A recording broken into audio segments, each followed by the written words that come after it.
আকিকা না দিলে কি সন্তানের ক্ষতি হবে? অনেকে জানে না। সাফি, একটা কথা বলো তো, অনেক মানুষ বিভিন্ন কারণে সন্তানের আকিকা দিতে পারে না।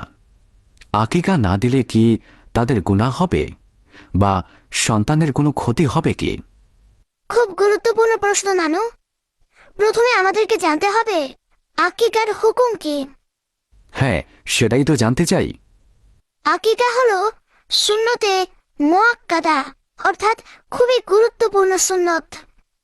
নবীজি সাল্লাল্লাহু আলাইহি ওয়াসাল্লাম তার নাতি হাসান ও হুসেইন রাদিয়াল্লাহু আনহুয়ের আকিকা করেছেন।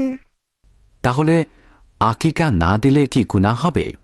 যদি কারো সামর্থ্য না থাকে তাহলে আকিকা না দিলে কোনো গুনাহ হবে না, কারণ আল্লাহ তাআলা কাউকে তার সামর্থ্যের বাইরে দায়িত্ব দেন না।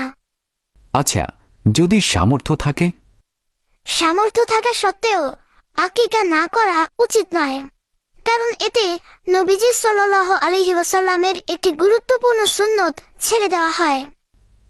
আবার অনেকে তো বলে আকিকা না দিলে সন্তানের নাকি ক্ষতি হয়। এটা কি সত্যি? না নানু, এভাবে বলা ঠিক নয়। কুরআন হাদিসে এমন কোনো সহিহ দলিল নেই যে আকিকা না দিলে সন্তানের জীবনে বিপদ আসবেই বা কোনো ক্ষতি হবেই। তাহলে আকিকার উপকারিতা কি?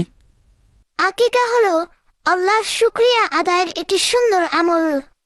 সন্তান জন্মের আনন্দে আল্লাহ তাআলার সন্তুষ্টির জন্য পশু জবাই করা হয় এবং আত্মীয় স্বজন ও গরিবদের খাওয়ানো হয়। ছেলের জন্য কয়টা আর মেয়ের জন্য কয়টা পশু? ছেলের জন্য 2টি ছাগল এবং মেয়ের জন্য 1টি ছাগল দেওয়া সুন্নত।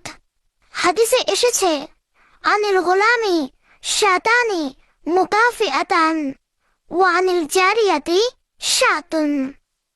নবীজি সাল্লাল্লাহু আলাইহি ওয়াসাল্লাম বলেছেন, ছেলের জন্য সমমানের 2টি ছাগল এবং মেয়ের জন্য 1টি ছাগল আকিকা দাও। আজকে খুব গুরুত্বপূর্ণ একটি বিষয় জানা হলো। জি নানু, সামর্থ্য থাকলে আকিকা করা উচিত, আর সামর্থ্য না থাকলে চিন্তার কোনো কারণ নেই। ভিডিওটি ভালো লাগলে লাইক, কমেন্ট, শেয়ার, ফলো ও সাবস্ক্রাইব করতে ভুলবেন না। আপনাদের একটা ফলো, সাবস্ক্রাইব ও শেয়ার আমাদের নতুন নতুন ইসলামিক ভিডিও বানানোর আগ্রহ বাড়িয়ে দেয়।